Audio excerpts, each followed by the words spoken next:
উনি টাকার বিনিময়ে দেহ বিক্রি করবে। Order order, objection proceed. আমার মেয়ে নোংরা ছিল না, আমার মেয়ে সৎ পথে ইনকাম করতো। আপনার মেয়েকে যে খুন করা হয়েছে তার কোনো প্রমাণ আছে আপনার কাছে?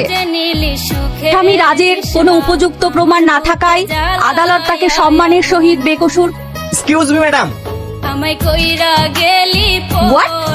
সরি ম্যাডাম, আমার কাছে এই কেসে উপযুক্ত সাক্ষী আছে। আমি চাই আদালত তার বয়ান শুনুক। Objection my lord. হচ্ছেটা কি? উনি আইনের লোকের কোর্টের কাছে বিঘ্ন ঘটাচ্ছেন। এই কেস তো শেষ হয়ে গেছে। উনি এখন নতুন করে কি প্রমাণ করতে চাইছেন?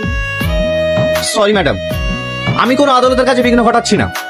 আমি এই কেসের উপযুক্ত সাক্ষী নিয়ে এসেছি, যারা এই ঘটনাটি সম্পূর্ণ নিজের চোখের সামনে ঘটতে দেখেছে। Objection proceed.